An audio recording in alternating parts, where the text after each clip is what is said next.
Off we go. Chris has already told you how to take off the rear wheel and the front wheel, so what I'm going to do is just concentrate on fixing the flat. And there essentially are four operations to work with. First is to remove the tube from the wheel and the tire. The second is to find the hole. The third is to patch the hole. And the fourth is to put everything back in place. As an added bonus, one of the things I'll add is from the old days, we used to patch the tube without removing the wheel from the bike. This is handy sometimes if you have a bike that has disc brakes or has a horizontal dropout where you may have difficulty in terms of removing the wheel from the bike, especially the rear wheel. The tool that you're going to need for removing the tube from the tire are tire irons. There is a set of 3 of them, and as you can see I had a little difficulty in terms of finding them, but there are 3. Some people do make do with 2, 1, or even 0, but the easiest way to do it is with 3 tire irons.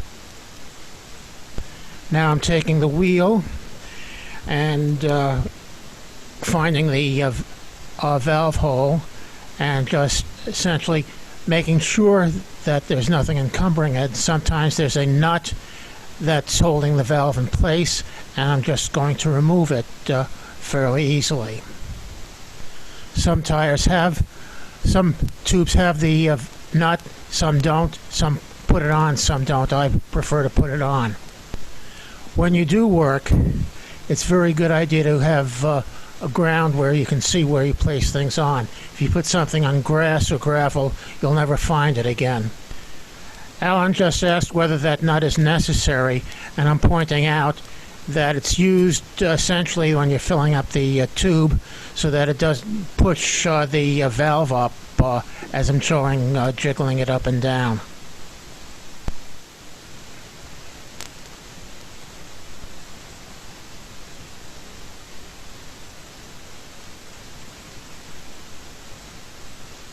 You want to make sure that all the air is out, and you may just push the tire to make sure that all the air is out of the tube.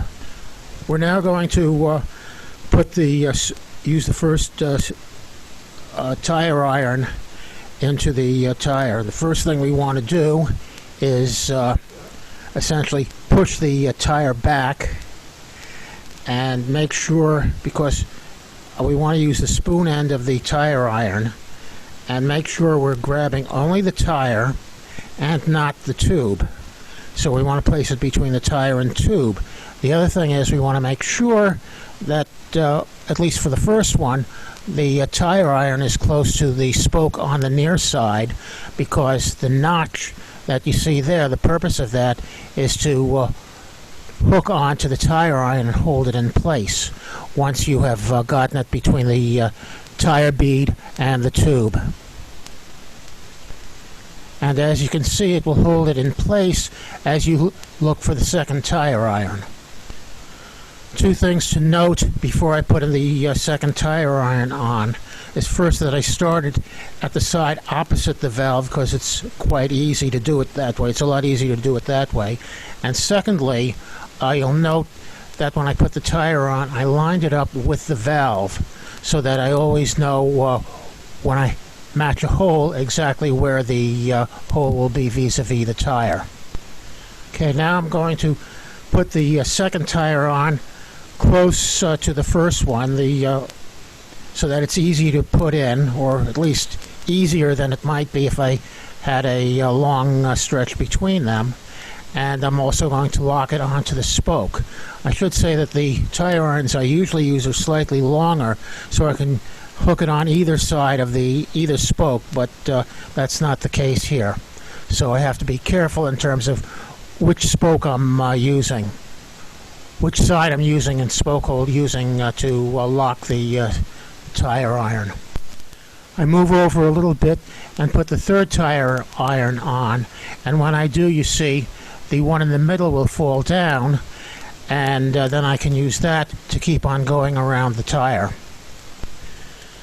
It's a little difficult working sitting down like this, and just keep repeating the process, and as I go up to a point it starts to become very easy, and I really don't need to work this because I can just move the tire iron all the way around the tire and get the bead out of the wheel. And eventually I can just, when I have enough of the bead removed, I can just slide the tire iron around the entire tire and one bead will come out. Although I should mention that Michelin, as a tire manufacturer, does not recommend this. They recommend that you go through the whole thing, but you just make sure you don't scar the bead and the rubber where the tire mounts into the wheel. And you remove the tube out of the one side, starting at the side opposite the valve. The valve will be the last thing that gets removed, and it's a little bit easier that way, and there's no chance of injuring the valve by pulling or pushing it, because there'll be no tension in terms of the removal of the tube. Again, it's only one side, one bead remains in, and the one bead of the tire remains on the wheel at all times. It's only one end that we have removed. Now, not all wheels have quick releases, and sometimes there are coaster brakes and a lot of other things that make it fairly difficult to remove the wheel. So there's a trick from the old days that we used to do, and that is essentially just do exactly what we did, but we don't have to take the wheel off the bike, and this is what I'm going to do here. And again, I mean, it's very nice with regard to a coaster brake, sometimes with a disc brake, sometimes with a track brake, and so forth, especially if you don't have the proper wrench to take the wheel off, or in case you happen to have a pit lock and you left the key at home. So again, we start from the same position opposite the valve, and we insert one tire iron in there, and we work around, as you can see from this case. This is a lower pressure tire and should be easier to take off. This tire works a lot more easily because it's low pressure and a wider tire, so therefore it's going to come easy. But again, as you can see, start with one tire iron, lock it to the spoke, move over to the next spoke, put the tire iron in, lock that to the spoke, put a third tire in, one spoke apart, put it in, lock it, and the middle tire iron falls down. Take the middle iron, move over one more spoke, then the next middle one that's in the middle now will fall off, and you keep going all the way around the tire. And as you can see, eventually you can get the one bead off, and then same thing as before, starting opposite the valve, you can remove the tube. And sometimes it's a little bit more difficult when you have rim brakes like this bike, especially a bike like this that has no quick release on the brakes, but the entire tube will come out and is easy to examine. Alan asked me whether or not you can do this on the rear wheel. The answer is definitely yes. I chose not to do it on this bike because sometimes you have additional things that are attached to the rear wheel that will make it difficult to remove and difficult to see. On my bike, I have a carrier on one side, and on the other side I have a generator, so it would obscure the as well as the as you can see, the mud guards, so it would obscure what I would be showing. But again, it's very easy, and at this time, again, all we have to do is find the patch, find the hole, patch it, and put the tube back in, which I'll demonstrate later. But if you're squeamish at all about taking your wheel off, this is an alternative. If you get used to it, it takes about 5 more minutes to do, but it certainly is a useful trick because sometimes you can't remove the rear wheel. So in either case now, we've completed part 1. We have completely removed the tube, and we are ready to find the hole.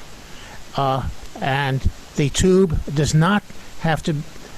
The wheel does not have to be removed from the bike, although it's usually easier to just have the tube separate. Of course, if the wheel is still on the bike, and finding the leak, and you're looking for water or things like that, it gets a little bit more difficult.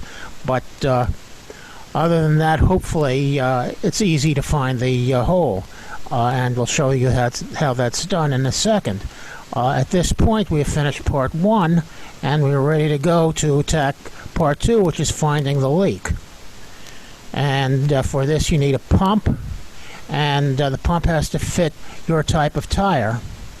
And we're ready to go on part 2 of the 4-part process to repair your flat tire.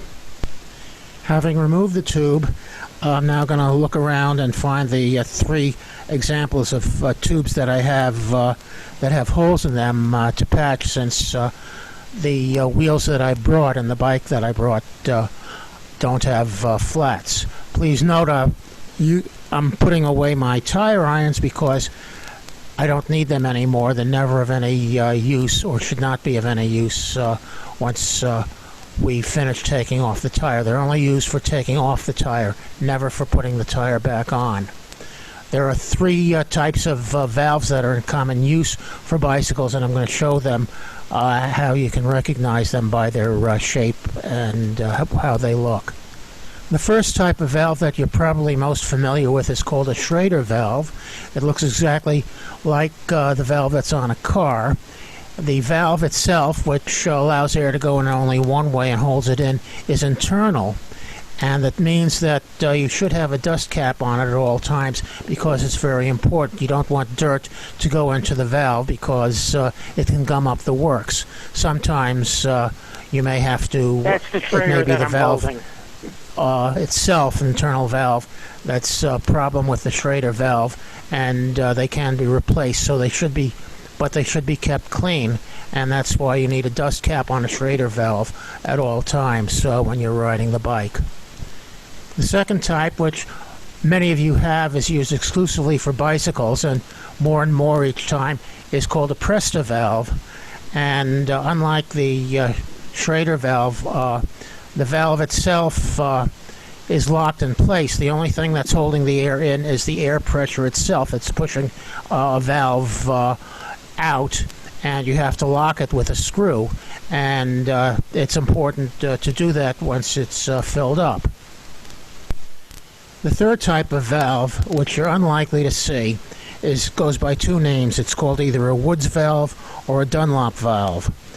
It's as wide on the bottom as a Schrader, but on the top it's narrow like a Presta. And believe it or not, this is probably the most common valve in the entire world, but it's used primarily in Europe and definitely in Asia. And if you ever find one of them and somebody asks you to fill it up, the only way you can do it is you can take your standard Presta adapter and screw it into the top. It'll fit, and then pump it up as you would an ordinary Schrader valve. One problem with a Woods valve is there's no way of measuring the tire pressure with the tire. The pressure gauges will not work. It's impossible to do that. The Woods valve is a fairly simple valve and actually can come apart without any special tool, unlike the Schrader. It's an internal valve, so you should have a cover. You should have a cap on the top. A Presta cap will work. And you unscrew it, and you can take it out. And as you can see, there's just a little rubber tube across the metal valve. There's a couple of holes in the metal, and all you're doing is you're pushing air. The air pushes the rubber apart and goes in. The air then closes the rubber, and so it can't escape. Sometimes what happens is the rubber will rot, and that's why in some of the old patch kits you used to have a small rubber tube, and that's what it's for. I didn't have my props in order, but before I find the hole, I did discover that I had a Schrader adapter inside of my toolkit, and I'm just going to show you real fast how you can screw it onto the top, and essentially now you can fill a Woods valve up with a standard Schrader pump with no problems. Occasionally it becomes an embarrassment if you have a pump and if you have a bike and a pump and you can't fill up the tire, but that's how you do a Woods valve. At this point now, it's a question of just finding the hole, and all you do is take a pump, lock it onto the tube, and pump up and feel around until you feel a jet of air coming out. Sometimes you may need some water, a bowl of stagnant water to see the bubbles, but usually, and at least with this demo, we will be able to feel it coming out as you go along. And voila, I did find the hole, and now it's a question of marking it so that I don't lose it once it's been found, because sometimes they have a nasty habit of disappearing on you. I use something that's not in most textbooks to mark the hole. What I do is I use a toothpick and stick it in the hole and hold it down. I find this is a better method of doing things. The normal textbook method is to mark it with a pen or pencil or crayon, something like that. I find this is a bit better because you have a tendency of rubbing off the markings and then not finding them. And so this has worked out very well for me. And so now we have the tube, we filled it up, we found the hole, we marked it, and we're ready to start patching in terms of something like this. So this is the case here, and we're ready to go. Now sometimes if you have a hole and you can't feel it directly, you can put it in a bucket of water. If you have it, you need still water. If you're beside a moving stream, don't use that because the bubbles will come out a quarter of a mile downstream. If you're at home and want to save water, you can use the tank of your toilet, not the bowl, but the tank. Lift off the lid, and you have a nice bucket of still water without using any water or finding a bucket. We want to make sure that all of the air is out of the tube, and the easiest way of doing that is to remove the valve. This is a Schrader, so there is a remover for it, a special tool that you can get at any automobile supply store, and unscrew it to make sure that all the air is out. When you're unscrewing it, you just got to make sure that it doesn't fly away, because you want the valve back in when it's filled up. For a Presta, all you have to do is push the valve in, and for a Woods, obviously you just remove the valve the way we showed you before. You can also use an Allen key to depress the pin, but this is a lot quicker and is easier to do.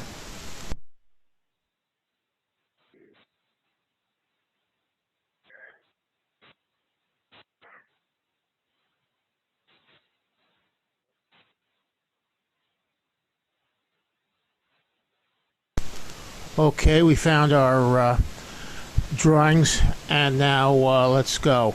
There are basically three types of flats that you're going to have to find. You want to find out what caused them. First type is a blowout. This is caused when there's a hole in the tire, and what happens is the tube bubbles out and explodes, and it goes and gets torn to shreds. And this is what it looks like. You see the patch in the hole where it's like a star shape or something like that.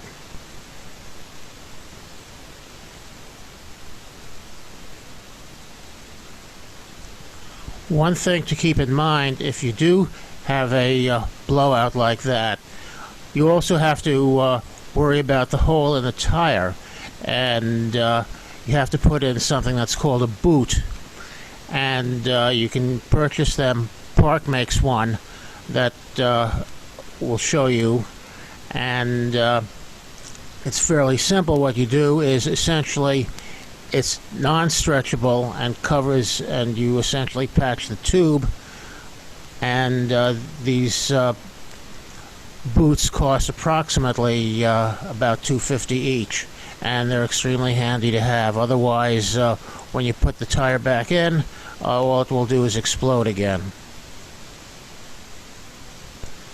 The second type of flat is caused by under pressure tube, not enough air pressure in the tire, and that's fairly easy to recognize because there are two slits that you see that are close together.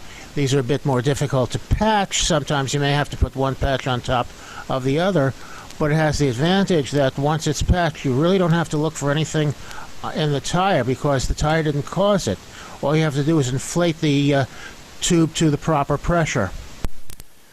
The last type of puncture is a standard puncture where there's something that gets into the tire and punctures the tube, and this is caused by glass or a nail or something like that, and that's either a hole that doesn't have any jagged edges. Sometimes it'll come out as a slit where the tube actually moves back and forth. Sometimes it'll be a V shape like you see in the picture where the tube is actually snagged and is being pulled apart.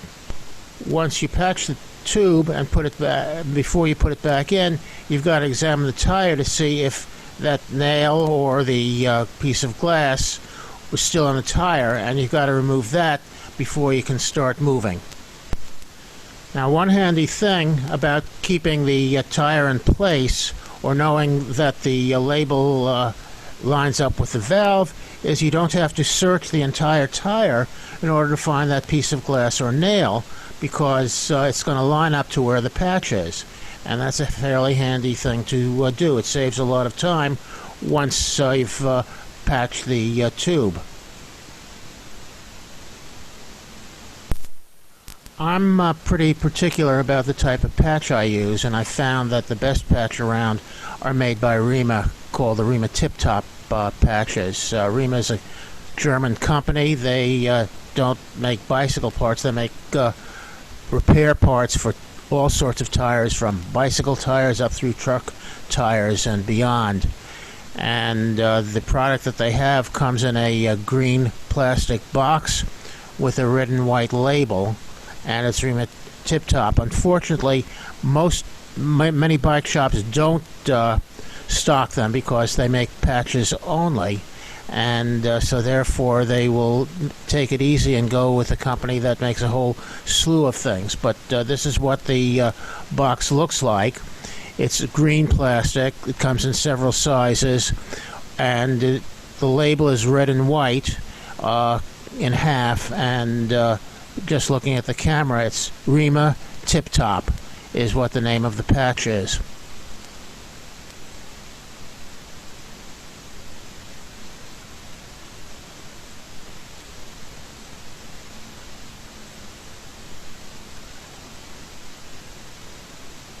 It's best to have a hard surface or hard back to rest the tube on when you're patching it. And what I've found is easiest is to take a Rima box, turn it over on the other side, and I have a crayon marking crosswise.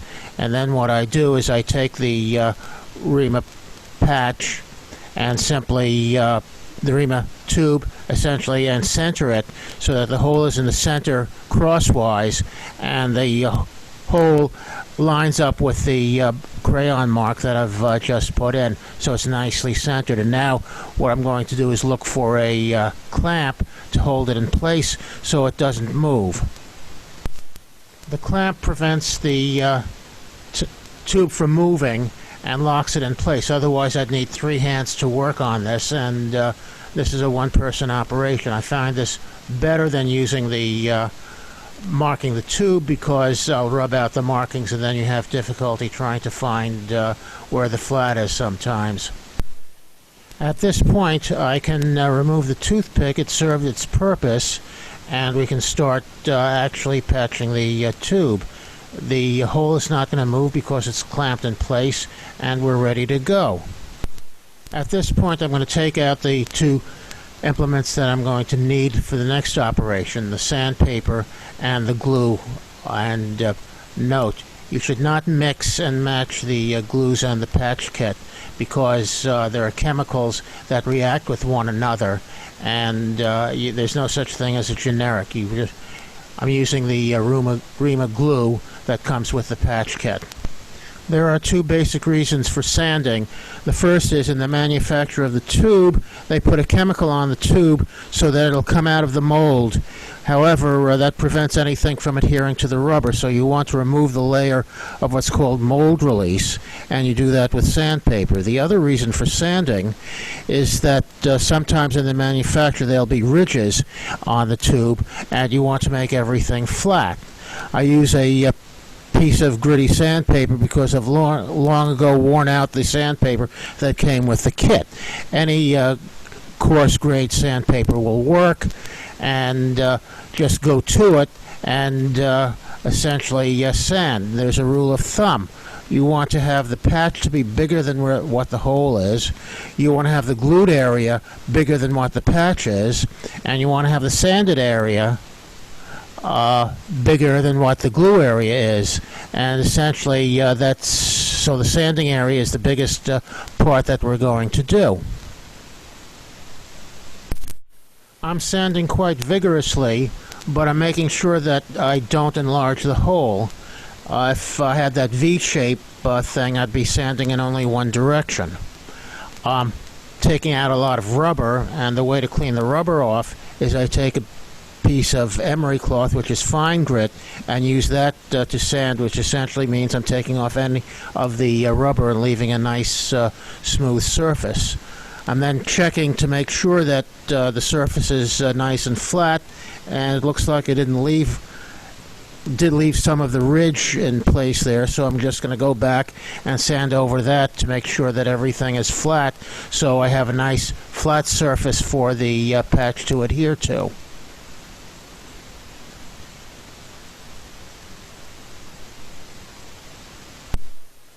The first thing you want to do is decide which size patch to use for your tube. The tube is lying flat on the box, and so therefore the patch has to be smaller than the width of the tube. Otherwise it won't be able to get all the edges down, and the patches usually come out from the edges if they're not glued properly. Rima makes two sizes that are used commonly for bikes. One of them is the F1, which is the old type. It's 1 inch in diameter, or 25 millimeters in terms of what the size is. And the easiest way to... It's in all of their patch kits, a small number of patches, but the best way of buying them is to buy a box of 100, and perhaps the club can buy a box of 100 and sell the patches individually at a nominal cost. That's probably the best way of working with this. At this point, they're about a quarter a piece, depending upon what the relative value of the dollar versus the mark is. But essentially that's the case. They also make for the narrower tubes, they make a smaller size called the F0, which is 16 millimeters wide, and that'll cover the tubes, completely cover the tubes that the F1 would overlay. They'll be within the tube, so there won't be the edge problem that you will get, and the entire patch will be completely glued on the tube. What I'm showing now is the difference between the wide patch, the F0, or the F1, the 25 millimeter, and the 16 millimeter patch. As you can see, if I try to use the standard 25 millimeter patch on a narrower tube, the edges wouldn't line up, and I wouldn't be able to glue it very easily. And so you use the F0 16 millimeter patch on the narrower tubes. Generally, what I've found out is if your tube diameter is 25 millimeters or more, you can use the large patch, and that's what I'll be using for the tube that I'll be patching right now.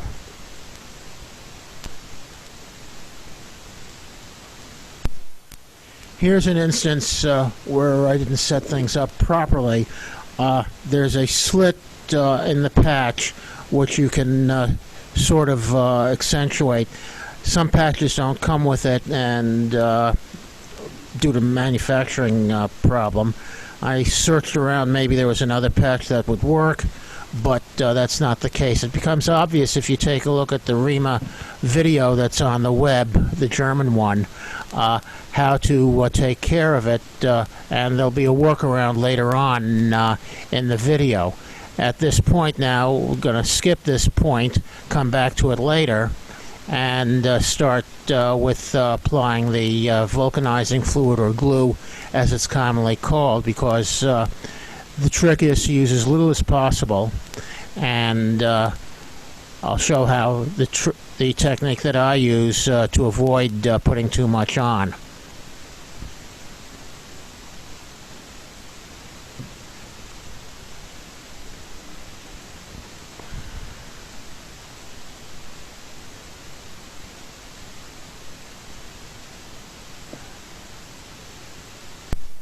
The way I avoid putting too much glue on is putting a little dab on the far corner, not over the hole, and then spreading it around with my impeccably clean finger.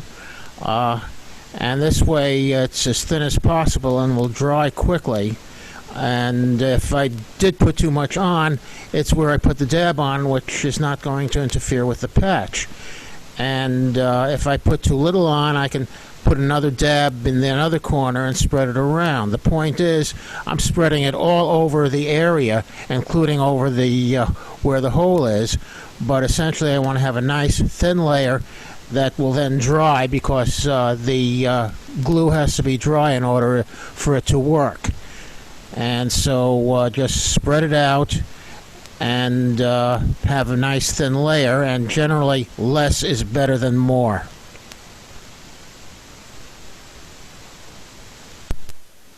The new Rima patch kits, or at least the ones that they sell in Europe, come with a combination sander and spreader, so that you don't have to use your finger to spread the vulcanizing fluid over the tube. But the idea is to make it as thin as possible and make sure it covers everything in terms of doing it. And then one of the other things is to save the tube, put the cap on as soon as possible after you've put the dab on the dab of liquid on the tube. At this point, the demo did not work because the slit is not visible, so the workaround that I've found is to use a scissor, a folding scissor, and slit just the edge of the cellophane, which I'm doing on either side.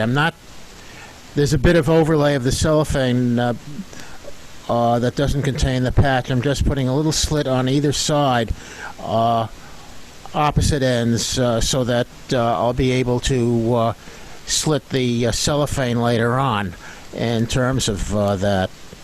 But as I say, the Rima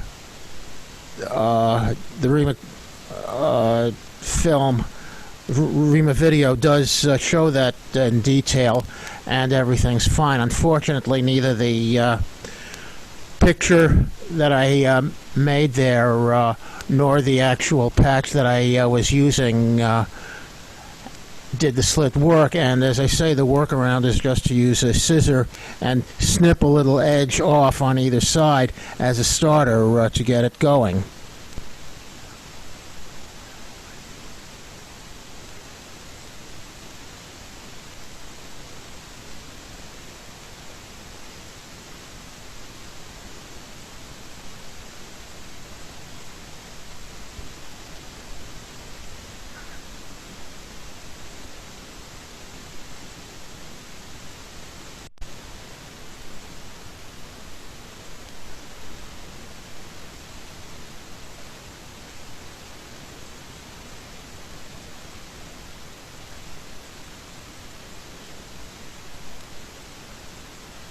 Slit lines up horizontally crosswise to the tube to make it easier to take off later on. Now what I'm going to do is burnish it with my finger, and better yet, use another Rima box with its rounded corners to burnish it in place. That means essentially just push the patch in against the tube, because I want to make sure that there are no air bubbles between the patch and the tube, because an air-to-air interface does not adhere very well. And I'm pushing it from the center to the edges to make sure that I'm not pushing up the edge at any point that I'm doing this. Continuing to burnish the patch onto the tube, again from the inside out. And you can see that it's working, because the orange layer and the Rima patch is going to sort of dissolve. When we started, it had well-defined scalloped edges, and as I'm going through this, you'll see that the edges sort of disintegrate and melt into the tube. When you've burnished it enough, and sometimes you can wait 5 minutes afterward, but I've not found it necessary when I do thorough burnishing like this, it's time to remove the cellophane, and we do it from the inside out. The way we do that is we split it apart, grabbing each side with my thumb. The cellophane on either side of the slit with the thumb, I can pull it apart and the cellophane will slit. Will completely come apart into two pieces, two halves, and then I can roll them from the inside out, and they will come off, and therefore the cellophane will be removed. At no time have I been pulling on any of the edges of the patch, so everything will come out nice and clean, and this is what a properly patched tube should look like. As you can see, the scallops are sort of feathered into the tube, and they're not visible anymore. One final step that I like to do to prevent the tube from adhering to the tire once it's back in is to put some talcum powder over the area, so that, and the talcum powder will neutralize the vulcanizing fluid, so that the tube will move freely within the tire and not adhere to it. You don't want to do that, because the tube really will move relative to the tire, and you want it to be free to do that when you're riding.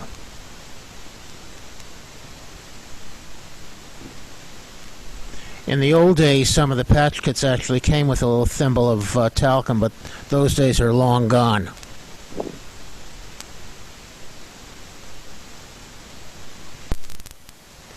Next thing to do is pump up the tube again, make sure there are no more holes, and in order to do this, the first thing I have to do is put the valve back into the valve stem, because I removed it to let out the air, and it helps if you keep track of where the little valve core wrench is. I had to look around and just wait until I find it, or actually I had to find another one that I also use.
patch looks like. And one important thing with the glue patches, the vulcanized patches, is that they stretch as opposed to the glueless patches. And actually, it's not glued on, it's vulcanized. It actually becomes part of the rubber, so it's actually much stronger than anything else. It's as strong as a brand new tube, and it's actually a permanent repair. At this point, it's a good idea to look for what caused the flat in case it were a straight puncture or a blowout. And an easy way to find out is, because we didn't take the tire off, it's got to line up with the valve. So I took a look on the tube. It was on the outside. So if this is the tire that caused the problem, I would start looking on the inside for a piece of glass or a nail or something like that. Now, to search the tire and avoid tetanus for cutting myself on that rusty nail, I'm using a piece of absorbent cotton and rubbing that rather than my bare finger. And what's going to happen is, if there is a piece of glass or a rusty nail or something like that, it's going to snag the cotton, and I'll look for that rather than exposing my hand to a potential case of tetanus.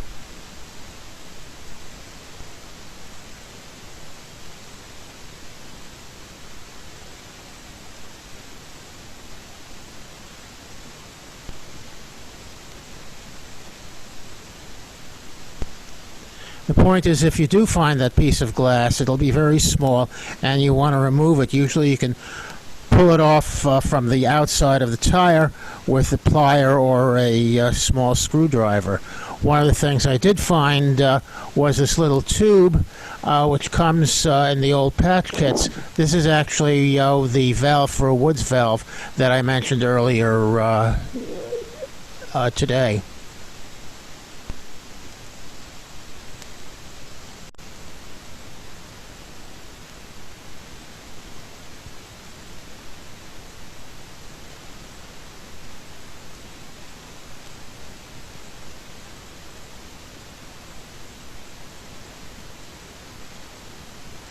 The first thing I want to do in terms of putting back the tube is to inflate it just a little bit to give it shape, because the one thing I don't want to do is have the tube fold inside the tire and get it pinched.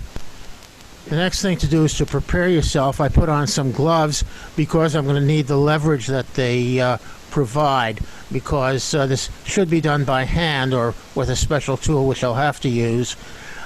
You don't use your tire irons, so you're going to need the extra leverage that the gloves provide.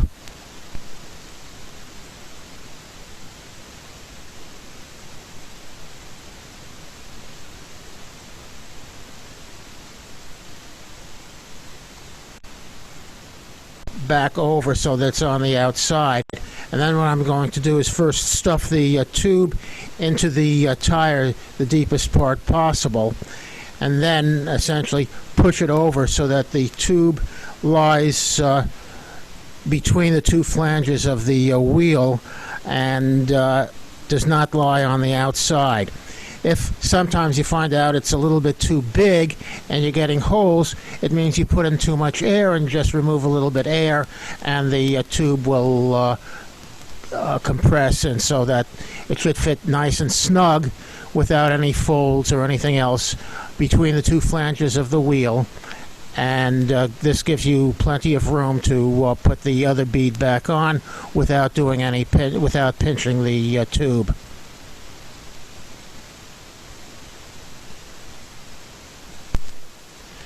Now, essentially what I'm going to do is, starting opposite the valve, is with the heel of my hands, push the top of the tire over so that it falls in place inside the rim, on the flange of the rim, and making sure that the tube is clear of that, so that the bead of the tire goes onto the rim and not the base of the rim, and not the tube. It helps. I happen to use white rim tape with a black tube, so I can always see if I see white and through what I'm doing that I haven't pinched the tube, because that's the major problem in terms of putting it in. And I start working around on either side toward the valve hole. It gets progressively more difficult, and when I get to the valve hole and so forth, I can work this thing a bit better by progressively letting out a little bit more air. If I do encounter some problems with the last bit, sometimes it's a good idea to look at the other bead and make sure it's in the center of the rim and not on the shelf. There's a sort of U-shaped, and the center of the rim is lower, and that gives a little bit more room for the side that I want to put on to go on easily enough. In this particular case, it looks like I'm going to have to use a little bit more persuasion, and there are a couple of special tools to use for that.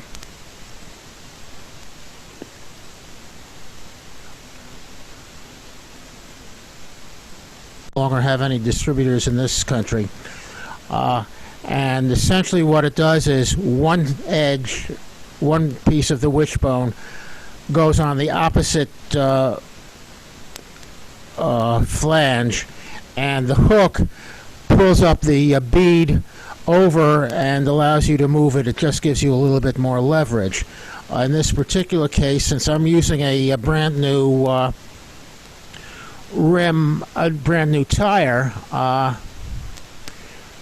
it's going to take a little bit more persuasion. There's an American company, Cool Stop, that makes something that's a little bit bigger and a little bit stronger, and that's essentially what I'm going to have to use in this particular instance. Word of advice: if you do something like this with a demo, it works. It's a lot easier if you start with a tire that's been used quite a bit and is not has a little bit more play in it.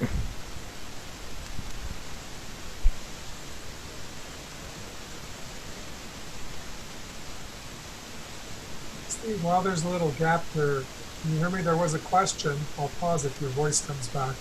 The question is, when does it become not worth patching a tire or tube? Is there a point where you could tell that it might be prone to not being reparable or usable? I'll patch it almost throughout. I mean, there will become a time. First off, it depends upon the type of puncture you have. If you have a long slip from a blowout or so forth, you just may need a lot of patches to patch one particular tube, so it's not worth it. But let's say patches are 25 cents a piece. Tubes are $5 to $10 a piece. So you can make your own judgment in terms of that. But I generally err on the side. I'll always patch my tubes. No ifs, ands, or buts about it. One of the other things is, by the way, I prefer on a ride, you're bringing along a spare tube that's brand new or something else like that. I prefer to patch the tube and keep that spare pristine, so that I know if I really have an emergency, I've got a good tube. Whereas if I use the spare tube and I had another flat, I may be in trouble if I couldn't patch that thing for any reason. Okay. Another question came in, which is, why did you need the scissors? Can you go over that again? I think it was because the... Sure. Yeah. Well, first off, I found scissors to be one of the handiest tools you could possibly have. So I do carry a pair of folding scissors. One of the camping companies makes it, and they're about $2 or $3. That's probably one of the most. I've used that for any number of reasons and so forth on that. The Rima patch should have a slit so that the cellophane will break apart from the middle out. They've had a lot of manufacturing problems over the last few years where that slit is either difficult to find or isn't obvious, and the pack and the cellophane won't split apart. So what I do is take a little nip on each end in the middle as a starter, because the cellophane is brittle, And so therefore, if I can pull the thing apart, so it's essentially just putting a little tear in a piece of cloth, or in this case cellophane, so I can rip it apart, and that's essentially what it's for. Great, thanks. We'll remind everybody that if you ask questions in the chat, I'll get them answered towards the end here or when we have these breaks. We're only about 7 minutes from the end here, and then we'll show you also a tire pressure guide when we finish. Once I get the tire back on, it's important to check that I haven't pinched the tube in any way. The first thing to do is make sure that the valve can move freely up and down, and once that's verified, I'm going to go around the tire, pushing the bead aside to make sure that what I see that it's resting on is the rim and not the tube, because I'm looking for the white rim tape that I have. In this particular case, I'm going to go all around the wheel, pushing the bead back a bit just to see that there's nothing but white showing. At this point, I want to make sure first that the valve is perpendicular to the rim and not askew, because that means there would be a fold inside and there'll be a flat pretty soon. And then I'm just going to put on the nut that may or may not come with the valve. After I've pumped up the tire just a little bit, about 20 to 30 pounds, 20 to 40 pounds or so, I'm going to stop and make sure that there are no bulges, because if there is a fold or something else like that, there will be a bulge in the tire, either off or so forth, and that's an indication that I've got a fold and I've pinched the flat. And just go around the rim on both sides to make sure that everything is nice and even. I can also spin the wheel around and look for any bumps or things like that.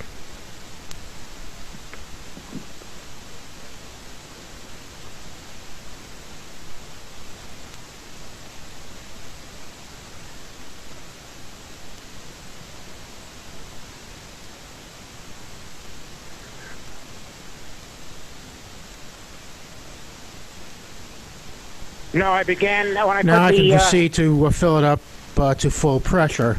That's based upon the width of the tire and your weight itself on it. There's a chart and we'll show that to you. One of the things, if you ever worked at Summer Streets or any place else, you'll find when I'm doing repairs, there may be a long line for a flat, and somebody will do it himself and say, "Can I borrow your pump?" and start pumping up, and lo and behold, as they're getting to a full pressure without taking the step to make sure that there are no pinches in the tube, you'll hear a great big boom, and that's a blowout, and essentially there's a nice big slit along the tube, and it's almost impossible to repair. So you want to take the extra step to make sure there are no bulges at low pressure, and then you can go up to full pressure. And once you're done, the wheel is ready to go back. You put the wheel back in the bike and you're set to go. Now it's time to go back to my 3-speed and show how it's done on the bike. It's essentially the same procedure. What I'm going to do is first find the valve hole and place the valve into the valve hole, and then proceed to put the rest of the tire back in place. Again, it's the same procedure. There's a little bit of residual air in this tube, so I don't have to fill it up a little bit to keep its shape. Essentially what I'm doing is pushing the tube back first into the tire and then pushing it between the two flanges of the rim so that it lies flat.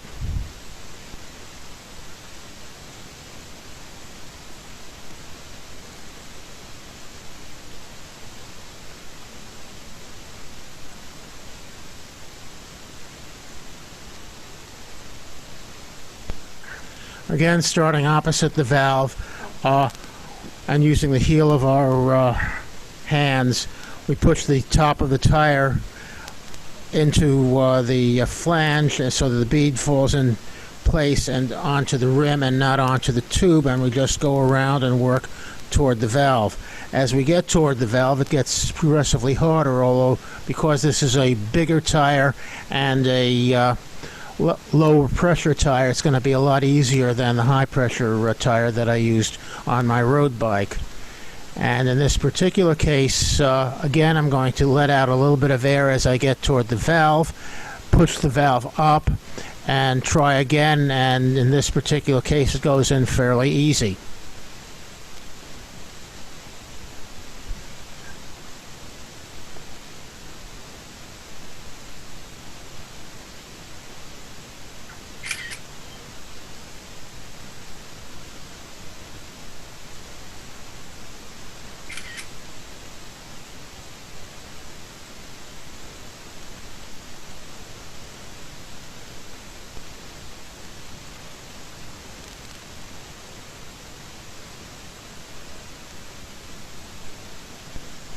Again, we want to make sure that the valve can move up and down freely, and once we've verified that, we can just pump up the tire as before. And once we've done that, and again verify halfway through that there are no bulges, although there are far less likely to be bulges on this low pressure tire, we just wrap it up and we're set to go.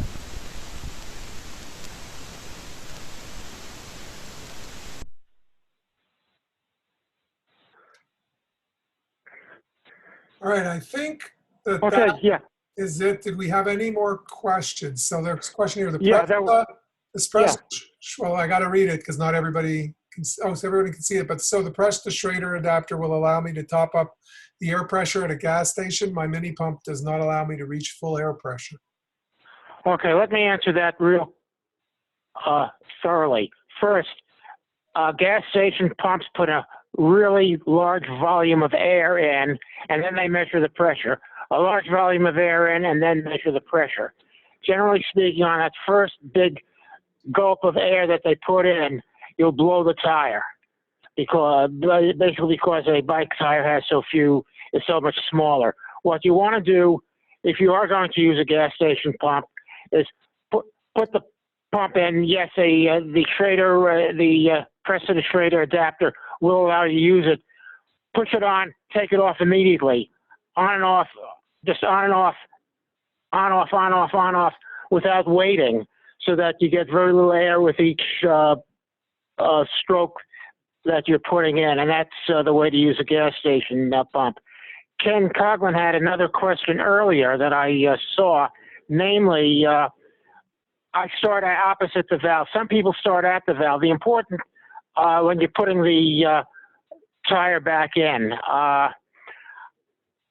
generally speaking, you will just want to make sure that the valve moves freely, because that's where you've got the least amount of room inside the tire. And so what you want to do is make sure it does freely, and I find it's easier to remember that when I put it at the end, although it's a little harder to do than starting the other way around. I didn't remember you doing that. Okay. So I am also showing the tire pressure guide now, the first page. Do you want to talk something to that? Yeah. A while back, one of the people, Jan Hein, found out the tire manufacturers measure how much pressure you put in based upon how much the tire actually sags as you're going along. You don't want it to be rock solid. And so it's based upon the width of the tire and and the weight of yourself and the bike. And essentially, I have it measured here. It doesn't have to be exact and so forth. So I have three typical weights and various sized tubes that you're going to have. And I put the measurements in English and metric units, because one time I showed somebody that when I was doing a wrenching thing, and the person was from France, and I had to translate for him what kilograms were and so forth. So it's an easier thing just so I have the chart this way. But we can just as easily stick the PDF on the website to let people know. We'll figure out. I think there'll be a YouTube version of this, and I'll try and see if there's a way to attach a file to it, because Eventbrite didn't let me send this out earlier. But there's also a question: can you buy a larger tube of vulcanizing liquid than the one that comes in the kit? Yes. The problem is, again, the caveat is you want the patches and the vulcanizing fluid to match in terms of the manufacturer. And REMA actually makes several different types of vulcanizing fluid, so you have to make sure it's the one for your particular, for the bicycle patches. They make an 8-ounce can. I found, quite frankly, it's more economical for me to buy the 5-gram tubes, 5 or 10 of them at a time, and I find they keep better. Believe it or not, I found the can, the 8-ounce can, dries out a lot more quickly than the tubes do. Incidentally, one of the problems with the vulcanizing fluid is they cannot air freight it, so they're going to be costly when you buy them. They average about 5-gram tubes that I use average now about $4 or $5 a piece. If I find some for a lot less, I buy a whole bunch of them. What was the name of that? I think I may have skipped a little bit. What was the name of that? Yeah, right. Okay. Yeah, the wishbone. Wishbone? No, it's called a VAR, VAR. And you probably, I guess when things get back to normal, you can probably mail order it from a bike shop in England. They generally have it. VAR, it's a VAR tool. The Cool Stop tool you can get in this country fairly easily. Again, you can get everything mail order, so it's generally pretty easy. But usually what I do is I'll choose my tube, my tire, and my rim so that they're easy to get on and off. But it was a little bit more difficult here. Everything went wrong in the demo. I should have just stuck with the 3-speed, and I would have looked like a genius. Well, you still look like one to me. So there are no more questions. I want to thank everybody. I will just ask you this. On average, what's the fastest time it takes to patch a tube? 10 minutes? Oh, no. The trick, just the tube, or just replacing a tube and a tire on a tube and so forth on that. Patching a tube, because I guess what I want to do is make sure about 5 minutes. About 5 minutes. 5 minutes at most. Our intention, because I think for me it would take me about 25 minutes. But okay. First off, where are the? Go ahead. Okay. By the way, the name is REMA, REMA. And we're the patch. What do you mean, Ken? What do you mean by elbow patches? Yeah. Well, he was making a joke. Okay. Okay. By the way, I believe, or certainly he used to. Charlie McCorkle carries the REMA patches and also sells loose patches. What's the name of his bike shop? Charlie McCorkle, Bicycle Habitat. There you go. Listen, I guess all I wanted to say, because we're gonna need to wrap, is thank you very much, Steve. We're blessed to have you, and you know, I don't know if we're going to be having Summer Streets this year, but it's always a pleasure to work with you there. But I do also want to say that we're not offering these classes to take business away from your local bike shop. I still personally go ahead and get my tubes replaced, but I will say this: when you do go to a bike shop for tubes, make sure you get brand new ones out of a box, because we've been on a ride where one person had tubes that they had purchased from a bike shop, and that bike shop had sold them from the wrong bin. So they wound up with the circles were there for where they were supposed to patch, but they hadn't patched.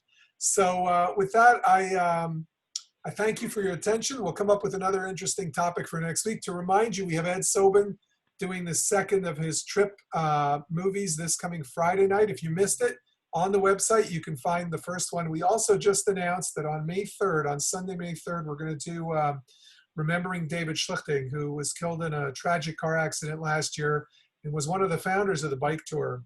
And so Ed Sobin and Len Diamond will be kind of curating a retrospective on his life and his contributions to the New York City cycling scene. So keep an eye. We're continuing to develop programming. And if you have any ideas, please share them with me. Thanks a lot. Okay. Okay. I got one. Oh. Let me just answer Ken Williams on the CO2 cartridges. I assume you just had a difficult hand, and it's a CO2 and not CO22 cartridge. But I'll use them. They will leak through the rubber, but they'll be good. If it's a hot summer day, I carry two 16-ounce cartridges in the back. And if it's a hot day, rather than pumping up with a frame pump, I'll use the cartridge to make it easy for myself. But if you're going on a trip or something else like that, make sure you have a bicycle pump. I do the Watermill rest stop for Montauk, and everybody wants to buy CO2 cartridges. They're out because they've had about 3 or 4 flats by the time they reach me. Okay. All right. Thanks, everyone. Good night. Good night.